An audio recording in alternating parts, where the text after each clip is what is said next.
The video you're about to watch is a compilation of a series I did a few years ago telling the story of Dark Side of the Moon one track at a time. Given that this year is the 50th anniversary, and with Roger Waters' weird new Rogers version release of the album, I thought it would be fun to compile them all in one spot for your convenient viewing. Unfortunately, I'm probably going to have to trim some clips for copyright reasons, so if you want to watch the full thing with no ads and no trims, you can check it out on Nebula. This is a project that I had always wanted to do, and Nebula made it a reality, so if this is the sort of thing that you like existing, supporting Nebula is a great way to make more things like this happen. Check it out with the link in the description.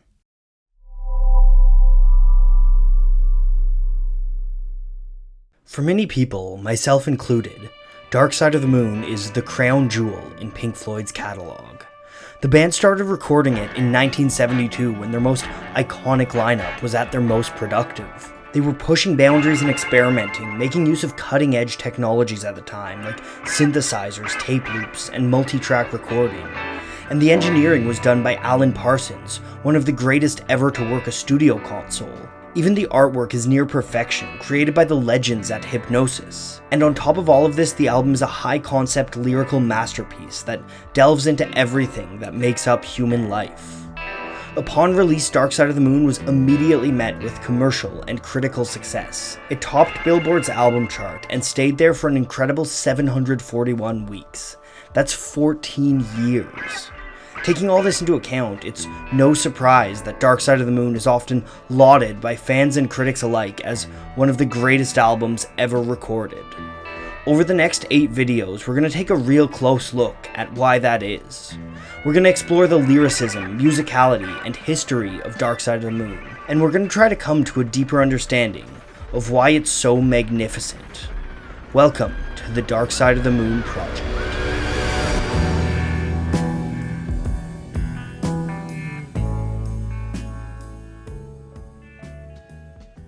Before it all begins, before the beautiful melodies, before the polished solos, before the heart-wrenching lyrics, we open on a single heartbeat.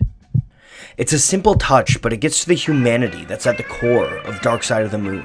It provides a universal starting point, and that heartbeat will eventually come full circle in the finale. Out of this heartbeat grows an overture of sorts, foreshadowing the rest of the album. Dark Side of the Moon is, at least in the broadest sense, an album about life. It's about the stresses and struggles that make human existence what it is. It's about all the noise that constantly surrounds us, and about trying to cut through that noise to find truth, beauty, and meaning. And all of these things begin from the same place, from being thrust into the world and greeting it with a heartbeat and a breath. Speak to Me is a birth in the form of a sound collage. It's made of bits and pieces of sound that will appear throughout the rest of the album. There's the ticking clock of time, the cash register of money, Claire Torrey's vocals from The Great Gig in the Sky, the helicopter from On the Run, and the madman's laugh from Brain Damage. In a minute-long swell, Pink Floyd shows us all that is to come. Among this sound collage is a pair of spoken word parts too. These spoken word parts are members of studio staff and various people in Pink Floyd's entourage. While the band were working on Dark Side of the Moon, Roger Waters recorded interviews with all of these people. He would put them in front of a microphone in a darkened studio and show them flashcards. The questions would start easy, asking about foods and colors, before moving into deeper questions about the subjects' lives. Questions like, when was the last time you were violent? Followed by, were you in the right? Absolutely in the right. The 2 answers featured on Speak to Me focus on madness, foreshadowing another theme that will drive Dark Side of the Moon. In fact, it's not just present on this album. One of Pink Floyd's biggest fascinations across their entire career was mental illness. A big reason for this is Syd Barrett, a former frontman who experienced serious struggles with mental illness and eventually had to be kicked out of the band. The presence of Syd Barrett is felt throughout Dark Side of the Moon, with musings on how modern life can bring about madness. Speak to Me is an overture, a glance into everything that will come in the album, and then it erupts seamlessly into Breathe.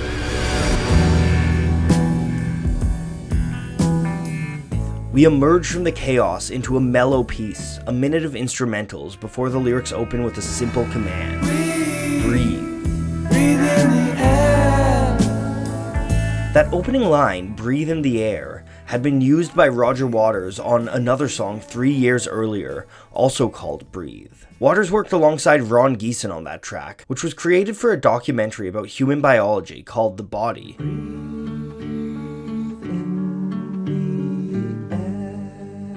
Though it opens on the same line, the lyrics and music to Waters' song with Geeson are quite different from the Dark Side of the Moon track, and this is because of his bandmates. While Waters wrote all the lyrics for Dark Side of the Moon, the song is brought to life by musical contributions from Richard Wright and David Gilmour. Wright wrote the keyboard piece that provides the basis of the song, inspired partially by Miles Davis's landmark album Kind of Blue. Atop Wright's keyboards, David Gilmour's guitar soars in calming waves. Gilmour used a lap steel guitar to get part of the song's subtle sound, while the other comes from a piece of technology called a Univibe. The Univibe was a foot pedal that created phasing effects for the guitar. Embracing new music technologies was a key part of Dark Side of the Moon, so it's fitting that it should play such an important role in the opening track. The lyrics to Breathe seem to be a parent talking to a child, giving them life, but telling them not to leave. Leave, don't leave me. It's an introduction and the story of a person's potential, the smiles they'll give, the tears they'll cry. But it comes with a somber reminder. In the end, you are the sum of your experiences. All you touch and all you see is all your life will ever be. This sentiment is something that will be mirrored later on in the album's climax, Eclipse. The second verse of Breathe serves as an exploration of one of the broadest themes of Dark Side of the Moon, modern life. It sings of the way that you'll spend your life toiling, working to try to make it to bed, only to wake up and do it all over again. And at last the work is done. Down's it down, it's time to dig another one. In the second half of the verse, Gilmour admits that this doesn't have to be the only option though. If you ride the tide, if you follow the safe path, you'll live long and fly high. But not everybody rides the tide. Some prefer to chase after the biggest waves, live on the edge, and go for glory. But as Gilmour sings, this comes at a cost, the risk of ending your life early. Balanced on the biggest wave, race towards another grave. All too many great minds ride that big wave, and when it comes crashing into shore, they burn out along with it. Breathe hints at the glory that can come from breaking from the mold and trying to create beauty to find your own fulfillment. But it also says that this is a risk. It's an introduction that already starts to dive into the difficult choices of modern life. And these discussions will continue to flourish throughout the album. These parallels are part of what makes Dark Side of the Moon so great. Musical, lyrical, and philosophical concepts visited in the first track play out over the course of the next 38 minutes. It's not that Dark Side of the Moon is the only album ever to do this, but I think few have done it with such clarity and cohesion. Every track on Dark Side of the Moon can stand alone as a song, but also feels connected, a tiny, intricate piece in a vast puzzle. And so Speak to Me and Breathe are a fitting opening suite, showing us the world that we're about to be violently thrust into as the album continues. Speak to Me and Breathe introduce the listener to the world of Dark Side of the Moon. They foreshadow the rest of the album and set the sonic tone. Then, coming out of Breathe, we come face to face with the madness of modern life. The chaos of travel, the pressure of work, and the general confusion that is trying to understand what being human means in the modern age. The third song on Dark Side of the Moon is an exploration into all of this and more. But before we can understand On the Run, we need to go back and look at the making of Dark Side of the Moon. You see, Dark Side of the Moon wasn't written like a typical album. It started out with a few weeks in a rehearsal space during which Pink Floyd wrote a rough outline for the piece. Then the band took that on tour, even though it was far from completion.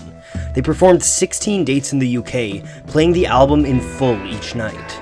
As they were performing these dates, Pink Floyd worked through the album, fine-tuning it and developing it. In Saucerful of Secrets, the Pink Floyd Odyssey, Nick Mason talked about the benefits of working on an album like this. It was a hell of a good way to develop a record. You really get familiar with it, you learn the pieces you like and what you don't like, and it's quite interesting for the audience to hear a piece developed. If people saw it 4 times, it would have been very different each time. During this tour, the spot occupied by On the Run featured a completely different song. The original version of the song was called the Travel Sequence, and it was more of an open, guitar-based jam.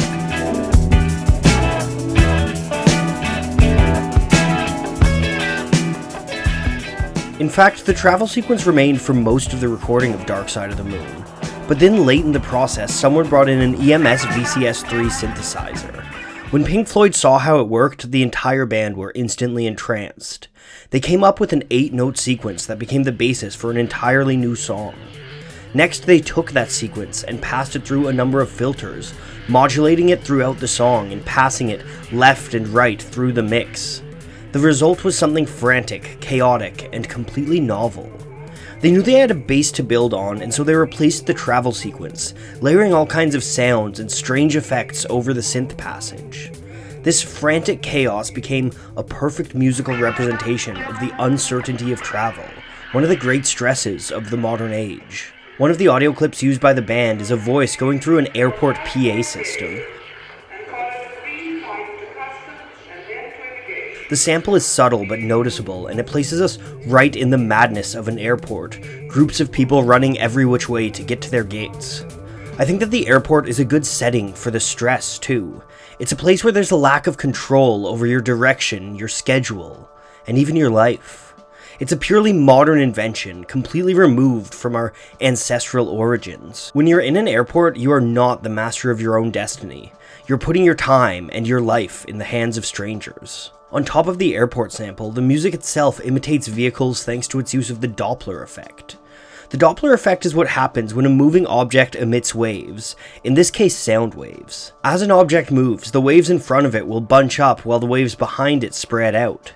To someone listening who's standing still or moving at a slower pace, this creates a pitch shift. As the object comes towards you, the shortening waves create a higher pitch, and then as it passes, the waves widen and the pitch lowers. In the modern world, you probably hear the Doppler effect hundreds of times a day. The best example is, of course, the sound of a car driving past you. By using the Doppler effect, On the Run creates a sense of movement, a sense of things flying by you. But I think On the Run is more than just travel. Like so much of Dark Side of the Moon, it's a meditation on every frantic aspect of modern life. It's about how technology and urbanization has created a noisy, chaotic world around us. This is a message that has only grown in relevance as we pushed into the digital age. Pink Floyd represent this modern auditory chaos with samples that mimic the noise pollution of cities.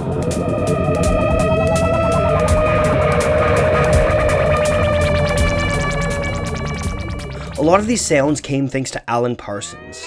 After Pink Floyd were done recording, he would often bring a microphone around the studio and play around with sounds, putting them into songs for the band to hear the next day. This is where the footsteps in On the Run came from, a recording of assistant engineer Peter James running around the studio.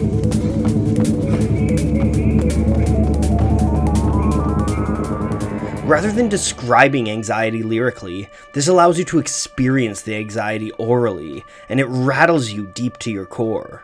It makes your heart beat quicker, it makes pressure build in your chest. Richard Wright was particularly afraid of travel because of how it induced the fear of death into him, and the song induces that same fear. As the pressure is building, the band drops a vocal sample from one of their interviews, the only real words to On the Run. And in that moment, we shift from one anxiety to an even greater one, the fear of mortality. It's a simple comment that brings up the impermanence of life. If you blink, life can pass you by in a daze of missed flights, lost time, and chaos. It's a reminder that in the end, no matter how much you can control, some things are out of your reach. And this reflection on mortality and travel ends on a morose note, a plane crashing and exploding.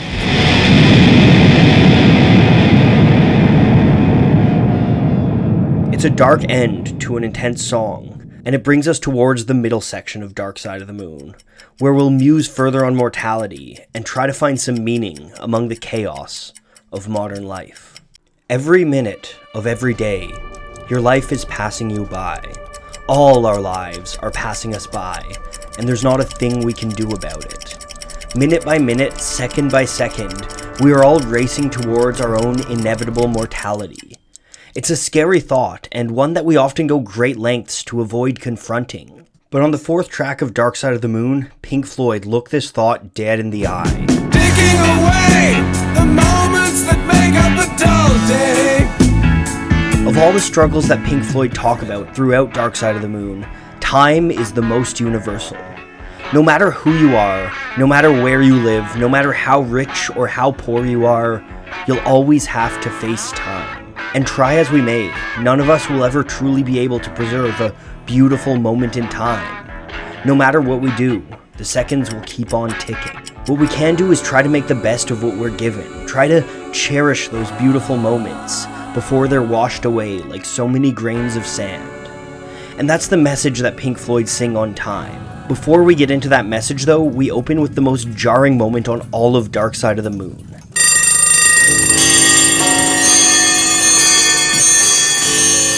This cacophony of clocks pulls you out of the dazed panic of On the Run and into clear awareness, while also laying out the main theme of the song. Like most of the sound collages on Dark Side of the Moon, this assortment of clocks was assembled by Alan Parsons. He didn't originally put them together for Dark Side of the Moon, but rather for another release he had planned to show off what the new technologies of quadraphonic sound could do. But then he heard Pink Floyd working on Time. He thought the sound collage would fit perfectly with the song, so he dug up his recordings and offered them to the band. And they did work perfectly, waking you from the implied death at the end of On the Run. Once the bells die out, we find ourselves in a spacey intro propelled by a Nick Mason rototom solo.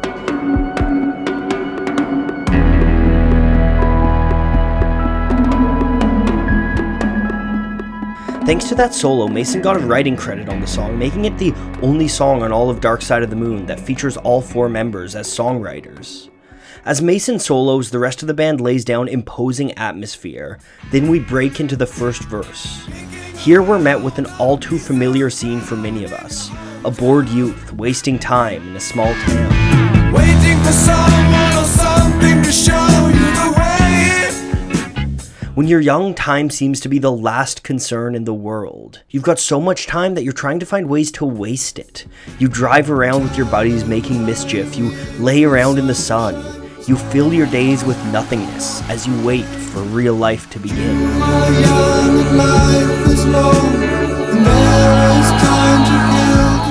But all of that changes, and the changes come at you fast. Roger Waters talked about this experience in an interview with Mojo.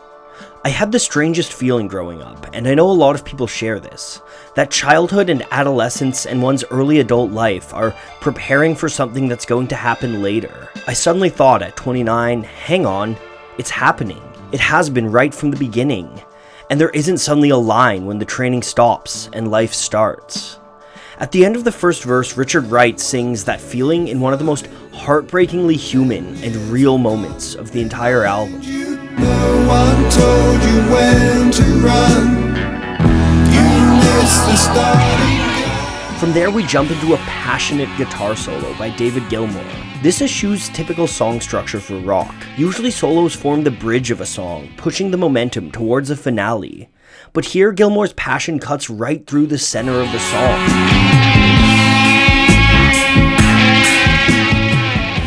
In playing with structure like this, Pink Floyd's music amplifies the anxiety of the lyrics. The solo comes at you fast, sooner than expected, just as life does. And the solo itself is remarkable. We can really look at it in two sections. The first is a desperate section that runs about a minute. In this first part, Gilmour captures the pained anxiety of watching your life pass before your eyes.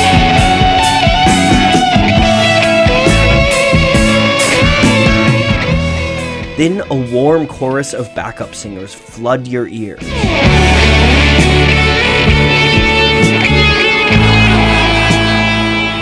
Musically, it's the same as Richard Wright's vocal passages in the song. It's a melancholic acceptance of the inevitability of time. This melancholy is only a brief break, though, as we launch back into desperation in the second verse. And you run, catch up with the sun, but it's sinking. This verse is one of many parallels that reveal themselves throughout Dark Side of the Moon.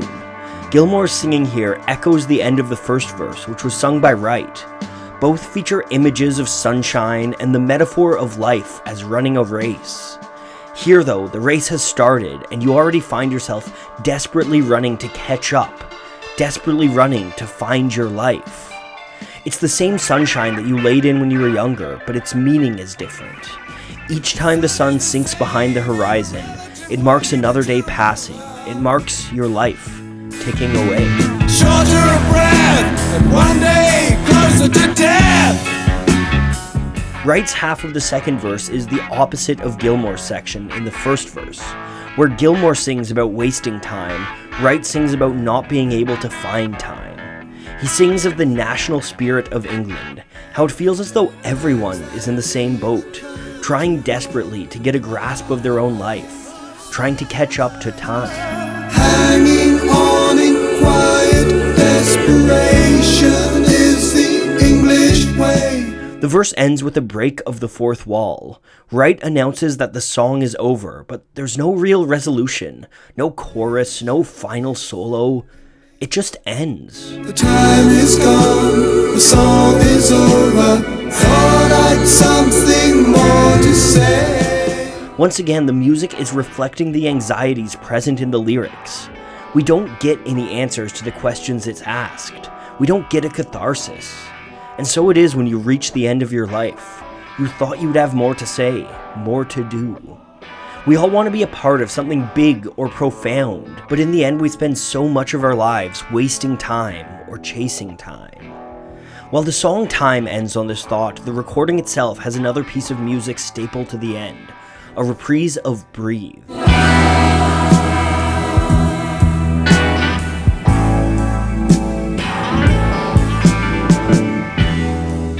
Tying back to the birth we saw 2 tracks ago, this verse of Breathe talks of aging and returning home to a place of comfort. Home, home again. It's a rest after the tension and stress that have dominated the last 2 songs. But it's not all comforting.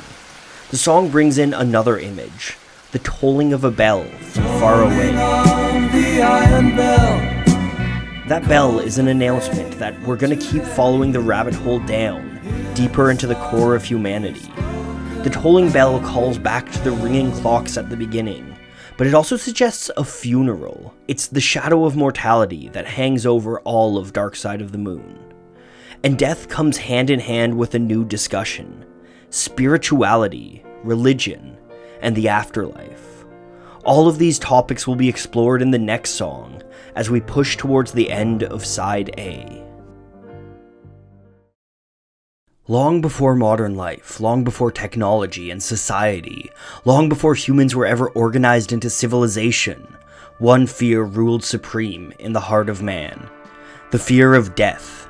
And that fear still reigns chief among all anxieties in the modern world, and it looms like an albatross over the first side of Dark Side of the Moon. In Breathe, we warn of racing towards an early grave. In On the Run, we get the statement, here today, gone tomorrow.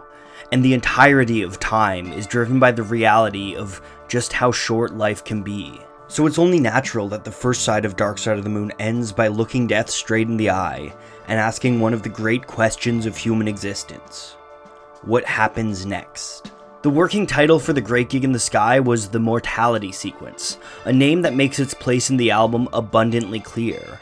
But that wasn't what Richard Wright had in mind when he first wrote the piece.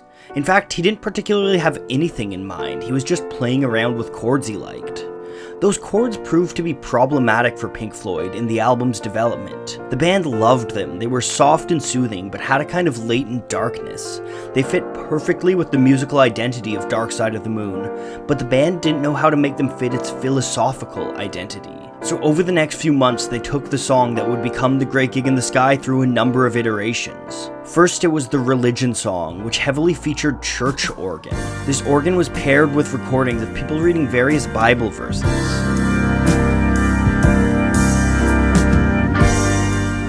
That version didn't quite work though, so they tried scrapping the Bible verses and replacing them with audio from NASA missions. December 1972 AD. This aesthetic calls to question how small we all are in the wider universe. But even that wasn't quite right for Pink Floyd. They needed something to capture the profundity of death, religion, and the afterlife. Words didn't seem to be enough for it, but the band still needed something human in there to ground it. So they decided to try having a singer wail over Wright's instrumentation. And that's where Claire Torrey comes in. They had pictured a gospel singer, but Alan Parsons had something else in mind. He had heard Torrey sing on Top of the Pops cover sessions and was impressed by her voice. So he booked her and brought her in the studio. In her first take, Torrey improvised words, singing O's and babies, but David Gilmour stopped her. He told her the band didn't want any words, and so Torrey thought to make herself an instrument. From there, she improvised one of the most astounding vocal performances ever put to tape.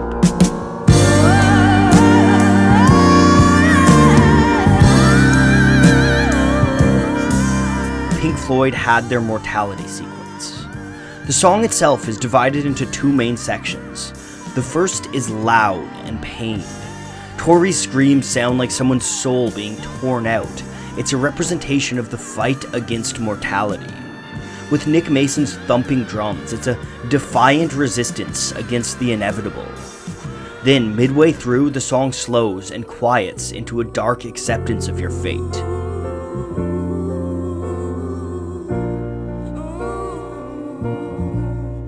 In this sense, it almost seems to echo David Gilmour's guitar solo on Time, fiery passion followed by calm reflection. The title of The Great Gig in the Sky relates to Pink Floyd's own life and anxieties. One of the reasons the fear of death was so close at hand for Pink Floyd, and Richard Wright in particular, was because of their job as touring musicians. They were always on planes and trains, moving around from place to place, surrounded by large crowds of people. And so it's natural that their take on the afterlife is a continuation of this. Touring is just one gig after another, so when you die, what comes next is simply another gig, the last gig, the great gig in the sky. Pink Floyd's use of religion in the context of Dark Side of the Moon reflected their own views.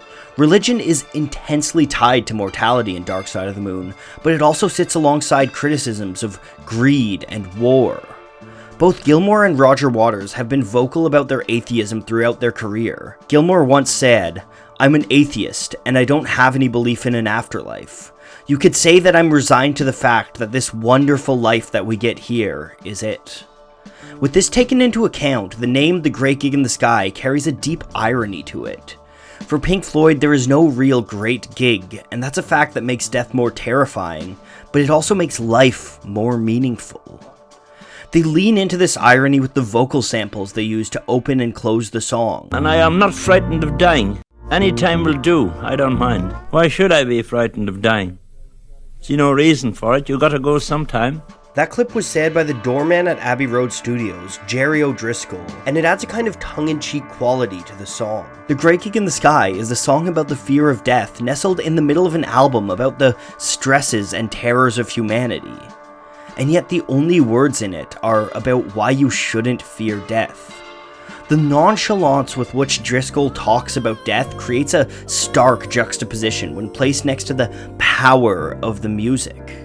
It reminds us that death doesn't care whether we're afraid of it or not. It comes either way. This is the brilliance of Pink Floyd. Even when discussing topics that have been written about again and again, they're able to put twists and create new interpretations. The Great Gig in the Sky is far from the first song to tackle death, and certainly not the last, but it may be one of the finest, and its place in the album is carefully chosen. The Great Gig in the Sky ends the first side of the record. That means when you originally listened to Dark Side of the Moon on vinyl, you were left with a moment of silence as you got up to flip the record. It's a moment of reflection, a moment to stew in the emotion that you've just heard. On the A side of Dark Side of the Moon, we've been brought from birth to death and glimpsed many of the pressures in between. But as we flip the record over, Pink Floyd will dive deeper into modern society and come to a stirring conclusion about just what it all will do to a person. Time is money. You've got to spend money to make money. Money makes the world go round, and money is the root of all evil. But money can't buy you love. We have so many sayings about money because, for better or worse, it's one of the biggest driving forces behind the modern world. And that's what makes it such a good starting point for the second side of Dark Side of the Moon. No meditation on modern life would be complete without looking at the great force that drives it all. And Pink Floyd put money into their album in the most literal way possible. Money opens on a sound collage of cash registers, paper, and coins.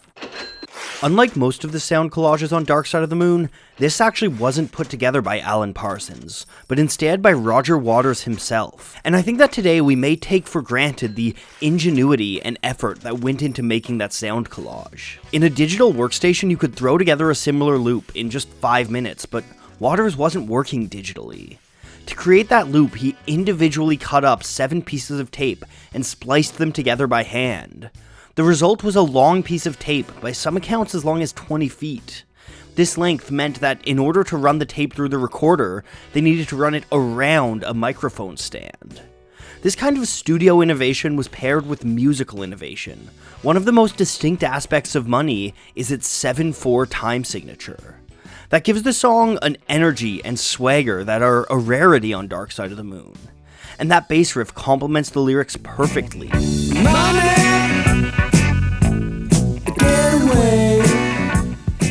Those lyrics are sardonic and filled with irony. They're written from the perspective of someone with an exorbitant amount of wealth. The voice parrots the greed is good mentality that would come to dominate much of the Western world in the years after Dark Side of the Moon. New car, caviar, 4-star, daydream, think about me, football team. The cynicism of these lyrics is aided by the jaunty bass line and David Gilmour's sarcastic vocal delivery. By doing this, Pink Floyd cut through the feel-good things we tell ourselves about money and get to the core of why we're so drawn to money in the first place. Because money lets us buy things we want, and money makes us feel powerful. After a pair of verses in this style, we move to the song's middle section, which is powered by a series of solos. First, we get a wailing saxophone piece by Dick Perry that seems to complement the images of exorbitant wealth.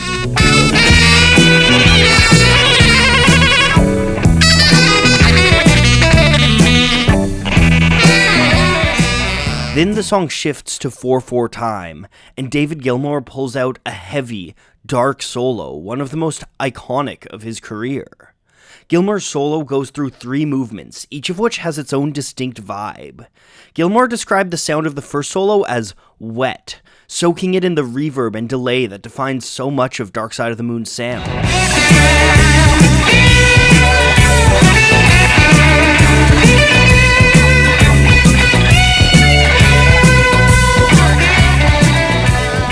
Then we transition into what Gilmour called the dry section.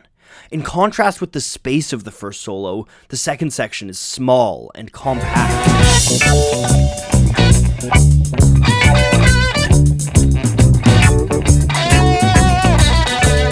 The vast reverb effects are gone as the band tries to shift into a simpler setup, one that dropped the spacey profundity so prevalent in Pink Floyd's music, and changed to the sound of 4 men jamming out in a small room.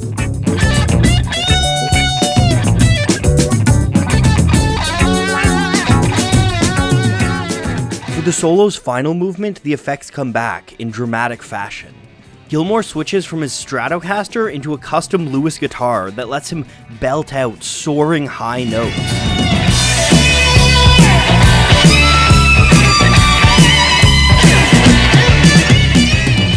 These solos show off Gilmour's guitar prowess and the vision of the band. In just 2 minutes, they take you through a ride of different emotions, different soundscapes, before ending on a walk down back to the original 7/4 riff. When we come out the other side of the solos, the lyrics are no longer ironic. They've become an explicit condemnation of the ills brought on by greed and the hypocrisy baked into our own thoughts on money. Share it, fair it, don't take a slice of my pie. That hypocrisy is present not just in those that celebrate money, but also in those who condemn it, including Roger Waters himself. In a 1993 interview with The Observer, Waters addressed this. Money interested me enormously. I remember thinking, well, this is it, and I have to decide whether I'm really a socialist or not. I'm still keen on a general welfare society, but I became a capitalist. You have to accept it. I remember coveting a Bentley like crazy. The only way to get something like that was through rock or the football pools. I very much wanted all that material stuff. There's a paradox built into our society when it comes to money. Many want to free themselves from its hold, and many want to believe that money isn't essential to living a good life. But it's hard to truly stand by these things when we're raised in a society that's driven by money, and we're taught to organize our very identities around the pursuit of money. From a young age, we're shown images of glamour, images of owning football teams and buying Learjets, and we're told these are the markers of success. We all dream of being rich and famous, and so we buy into the self-perpetuating narratives of capitalism. For Pink Floyd, against all odds, it worked. Money became the band's first true hit and helped to propel Dark Side of the Moon to its legendary levels of success. And that's one thing capitalism is able to do with terrifying efficiency. Art that seeks to criticize the engine of the machine is turned into fuel to feed that very engine. Money itself became commodified and gave Pink Floyd the kind of power that they were criticizing in the song. But at least to me, that doesn't devalue the points that Waters was making in the song. If anything, the lyrics of Money have become more relevant than ever. In our time, there's been a whole new class of wealth, multi-billionaires hoarding more money than they could possibly spend in their lifetime. Meanwhile, dire economic situations among the working class are helping to fuel populist politics across the globe. Every day, countless heinous acts are committed in the name of making more money. Sometimes they're desperate acts by those on the fringes of society, but altogether too often, it's those who have money who continue to exploit people in the name of greed. On Dark Side of the Moon, Pink Floyd sought to explore all the pressures in modern society that could drive someone mad. And money is not just one of those pressures, it's the driving force behind so much of the modern world. Many of the pressures Pink Floyd sing about on Dark Side of the Moon are tied deeply to money. The stress of travel, the fear of lost time, and even religion is often driven by money and greed in the modern world. At the end of the song, we get more interview snippets. This time, answers to the questions, when was the last time you were violent? And were you in the right? I certainly was in the right. By ending like this, Pink Floyd show how money and greed can drive us to violence. But they also set up a thematic link to the next song on the album, as we will look at the atrocities of war and the motivations of those who perpetuate it.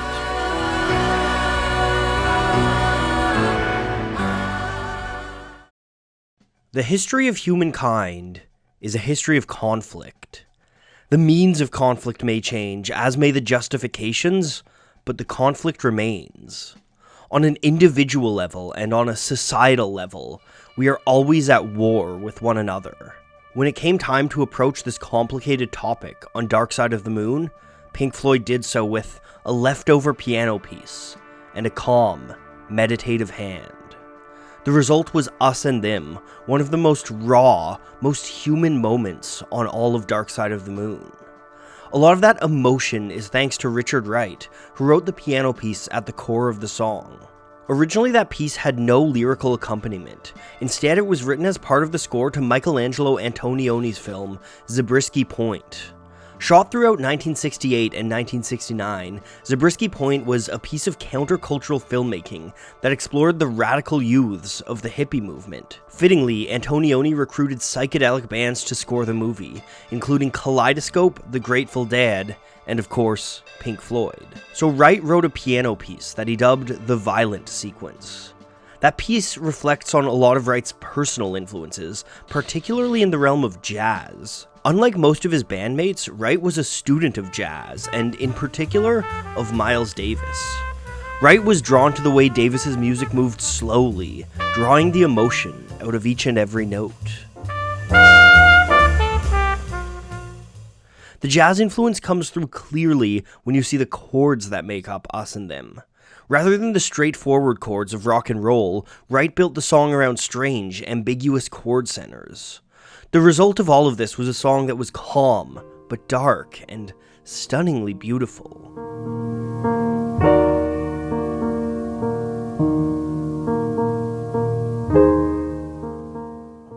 But it turned out that wasn't what Antonioni wanted his film to sound like. When he approached Pink Floyd, Antonioni was hoping for something more along the lines of "Careful with that axe, Eugene." In the end, Pink Floyd re-recorded that song for the film and put the other material they wrote on the shelf. Over the next few years, the violent sequence would make some appearances at live shows, but it wouldn't really develop much more until Pink Floyd began to work on the album that would become Dark Side of the Moon. That's when Roger Waters devised some lyrics that would work with Wright's austere piano.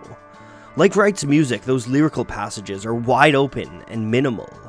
They're structured around 3 different kinds of conflict in human society: war, racism, and class struggle. Rogers explained as much to Louder Sound. The first verse is about going to war, how on the front line we don't get much chance to communicate with one another because someone else has decided that we shouldn't. The second verse is about civil liberties, racism, and color prejudice. The last verse is about passing a tramp in the street and not helping. By looking at conflict on a human level like this, Waters highlights the way that we're impacted by the broader systems around us. And by doing it with sparse words, he allows Wright's piano and Dick Perry's saxophone to breathe.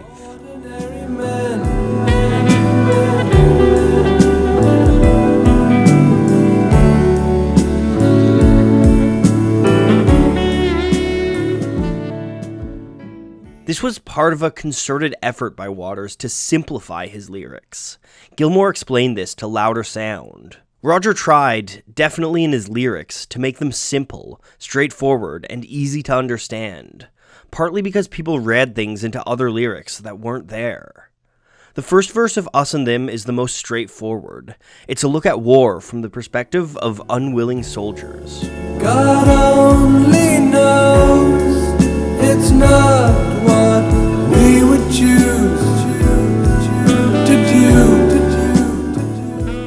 Waters posits that it's the higher-ups in society, the generals that sit far from the front, who control the soldiers' destinies and send them off to die. This latter point is underscored by a stunning choral arrangement.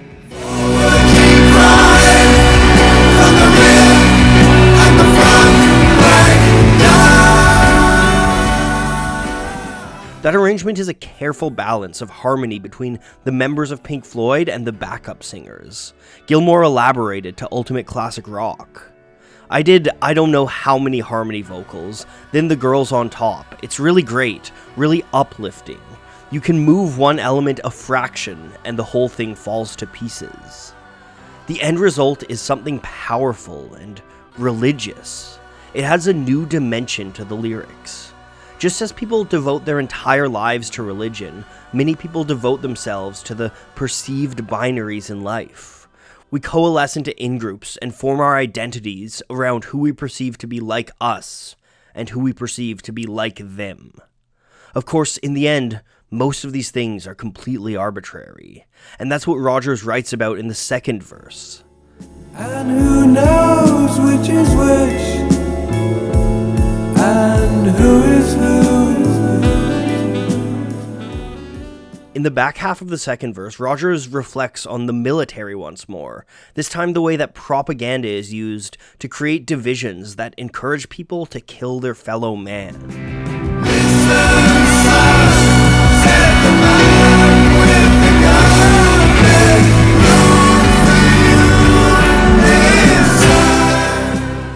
One of the things that makes Dark Side of the Moon thrive is the way Pink Floyd are able to look at things on a broader societal level, but then pull in close and explore how these concepts play out in our day-to-day life. They're able to do this through the use of Waters' interview snippets. Short, sharp, shock, they don't do it again. These snippets are conversational slices of life. They reflect on our own realities. The bridge for Us and Them uses a clip from an interview with one of Pink Floyd's roadies, Roger Manifold. That clip features Manifold talking about getting into a scuffle with a cab driver who insulted his long hair. Dig it? I mean, he got off light because I could have given him a thrashing. I only hit him once. Our interpersonal conflicts and scuffles are born out of the same place as our broader societal issues. They're born out of breaking people off into groups, designating one us and the other them. And what comes from this is unnecessary suffering and alienation. These feelings play out in Dick Perry's saxophone solo.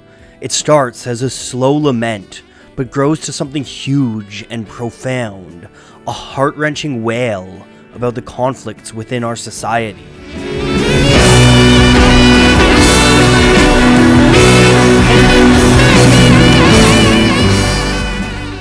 The final verse ties Us and Them back into the previous song, Money. It explores how greed drives class divide in society. And in the final moments of the song, Waters depicts the end result of modern alienation and division.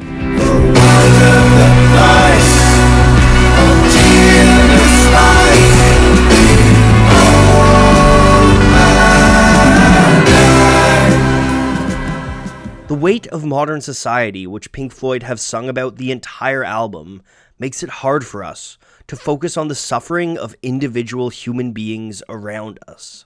Modernity has brought us untold wonders, things that would seem magic to our ancestors only a few generations back. And yet, we're still alienated. We still find ourselves tied up in the same issues that have plagued humanity for its entire history. War, racism, class. Ultimately, this is the paradoxical reality in which we live.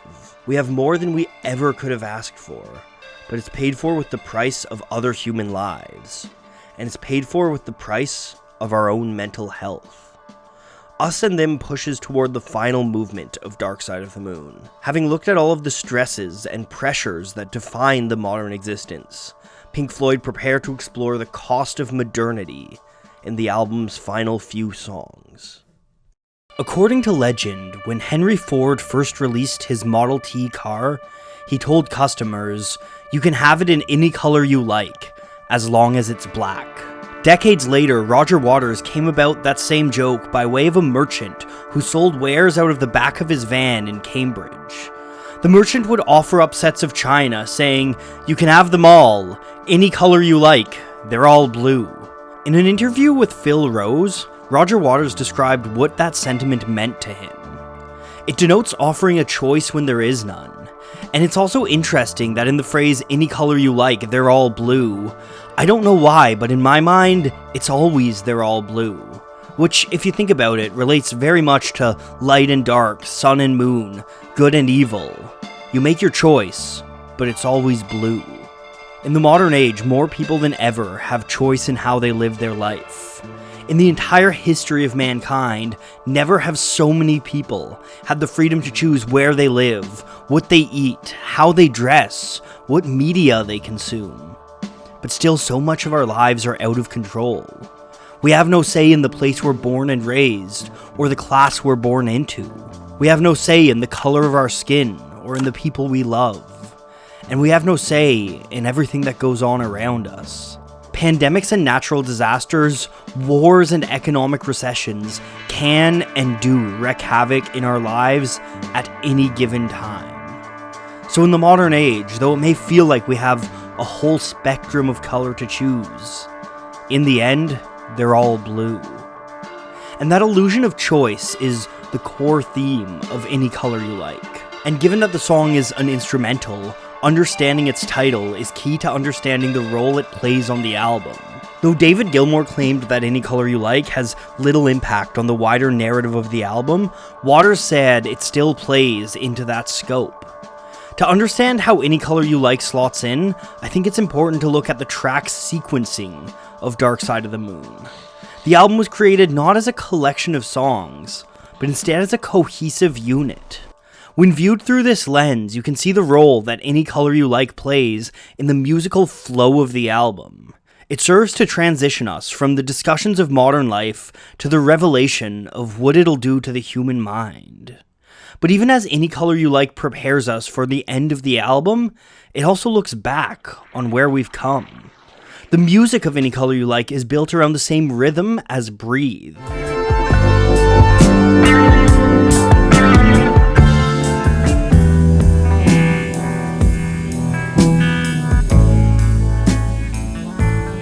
This marks the third appearance of the album, after the reprise at the end of Time.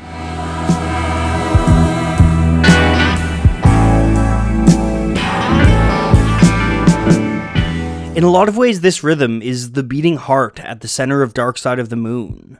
Whenever we venture too far away, this rhythm returns to bring us home. It's a reminder of where we came from in the album, but also where we came from in life. The first time the rhythm appears, it's Breathe, a song about birth and childhood. Then we hear it again at the end of Time, as we return home to die. In its final iteration, the rhythm has shifted slightly. It's played a bit faster with some more bounce, and the key has changed.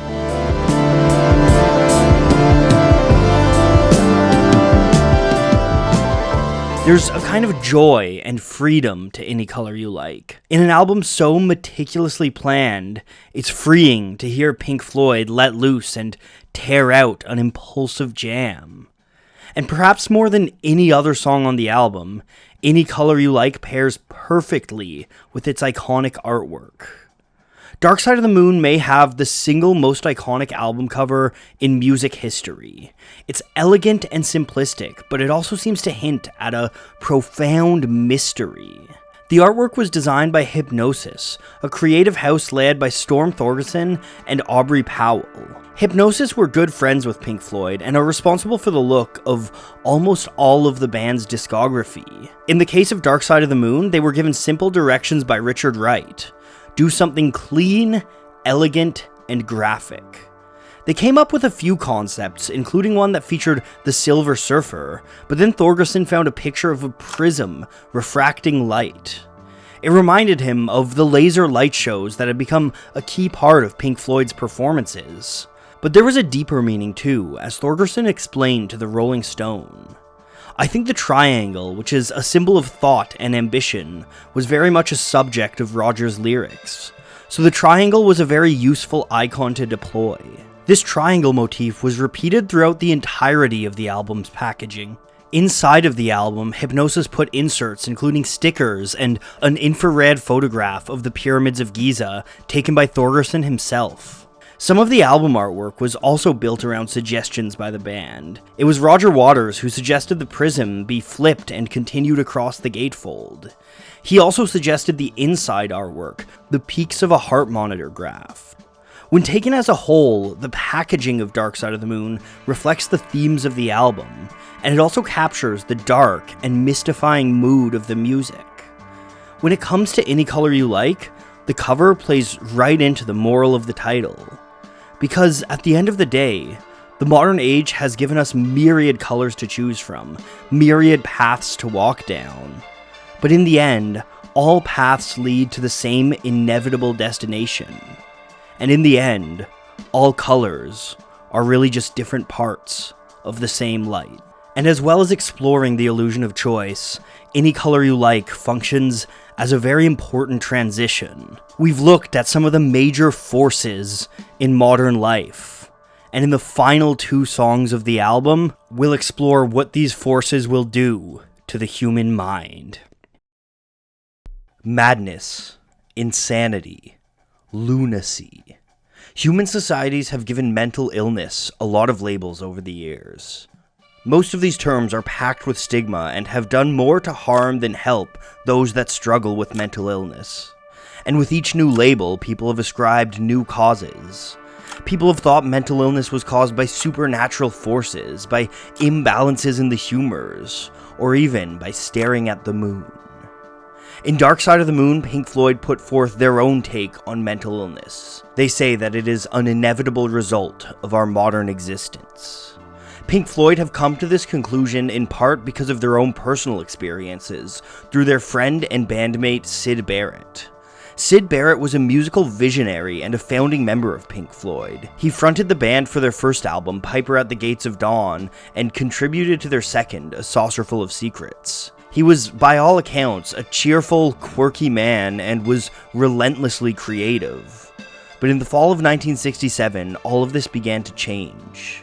Barrett became more distant and withdrawn. He started having memory issues, not recognizing people he'd known for years, and he would nod off into deep depressions and catatonic states. Soon enough, this mental health was affecting Pink Floyd. Barrett would show up at practice without his guitar, and sometimes he would even be so far gone that he couldn't hold his guitar pick. So, in 1968, Pink Floyd had to fire their friend from the band. Barrett's condition declined over the next few years, and by 1972, he had disappeared entirely from public life. But even though he was no longer a part of the band, Syd Barrett's presence remained in Pink Floyd's music throughout the rest of their career. In Dark Side of the Moon, Syd Barrett enters the stage in the opening moments of Brain Damage. The lunatic is on the grass. Brain Damage was one of the earliest songs that Roger Waters wrote for Dark Side of the Moon, and he admitted that he was working through his feelings about Syd Barrett while writing it. Speaking with Classic Rock magazine, he said, "The grass was the square in between River Cam and King's College Chapel. The lunatic was Syd, really. He was obviously in my mind."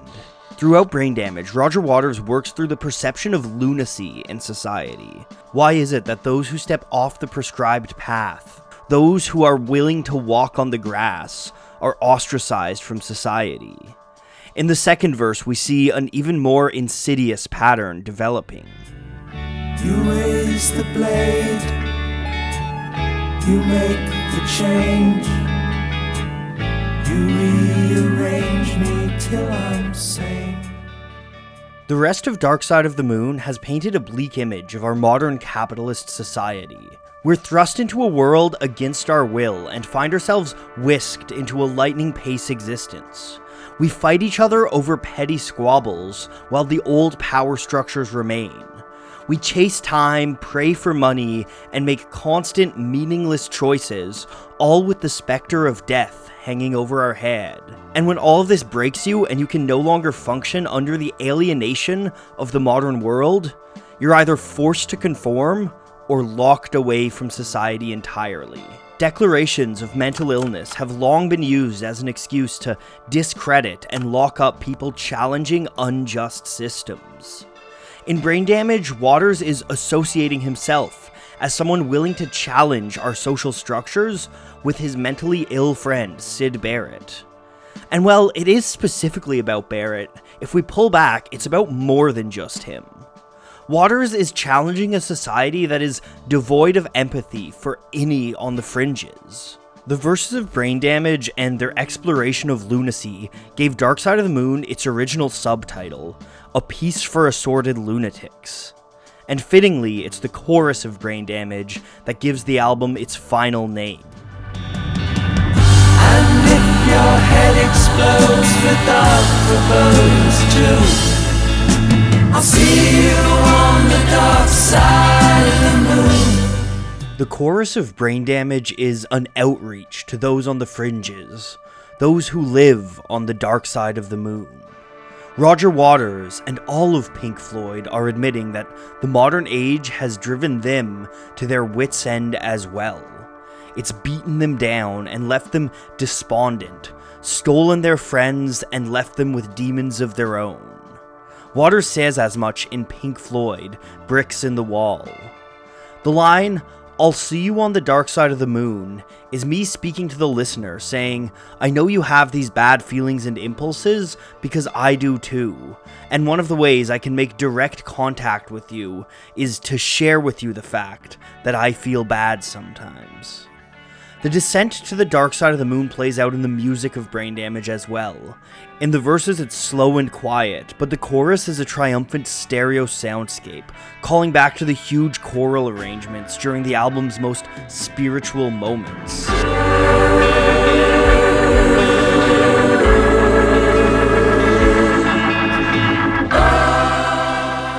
And brain damage builds to a stirring conclusion, an epigraph of sorts for Syd Barrett. And if the band you're in starts playing different tunes, I'll see you on the dark side of the moon. The moon has a history as a symbol of mental illness. The word lunatic even comes from the Latin lunaticus, which means of the moon. So for Pink Floyd, the dark side of the moon is representative of those that don't get the light of society. One of the questions Roger Waters asked his interviewees while making the album was, "What do you think of the dark side of the moon?" This was the response from road manager Peter Watts and his wife Patricia. And with that thought, Pink Floyd explode into the finale of Dark Side of the Moon.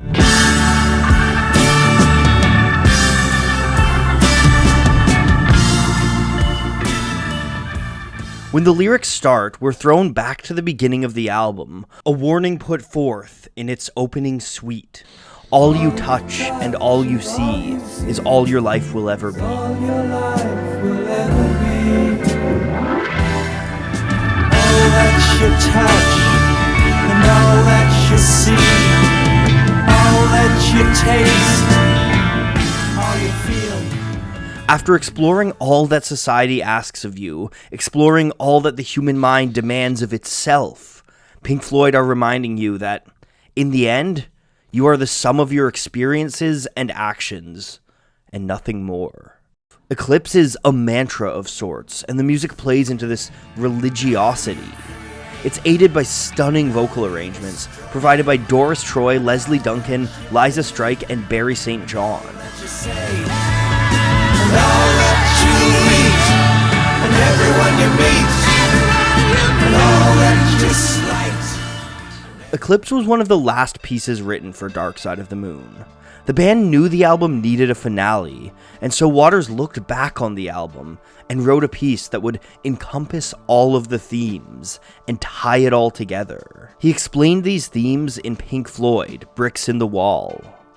The album uses the sun and the moon as symbols, the light and the dark, the good and the bad, the life force as opposed to the death force. I think it's a very simple statement, saying that all the good things life can offer are there for us to grasp, but that the influence of some dark force in our natures prevents us from seizing them. Throughout Dark Side of the Moon, Pink Floyd have given a broad overview of what it meant to be alive in their era. And they did so using masterful music that pushed technological boundaries and changed music history forever. Through stunning vocal performances, flawless guitar, and impeccable production, Pink Floyd have brought us from birth to death and beyond. They've shown us the difficult realities of the world in which we live, and they've reached out an arm and offered to help us and to share in our sorrow. And in the final moments of the album, Pink Floyd deliver their ultimate thesis. And all that is now, and all that is gone, and all that's to come, and everything under the sun is in June, but the sun is eclipsed by the moon.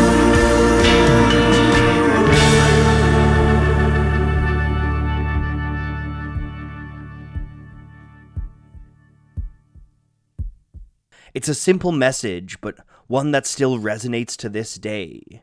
You only get one life, so make sure you use it well. Cherish the time that you have, and be aware of the way that you are capable of changing the world.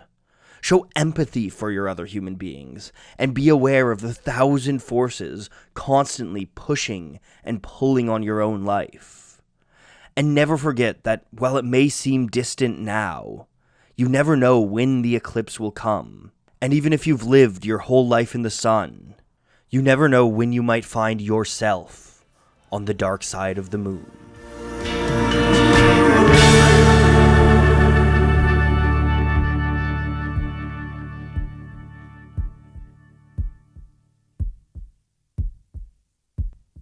There is no dark side in the moon, really. Matter of fact, it's all dark.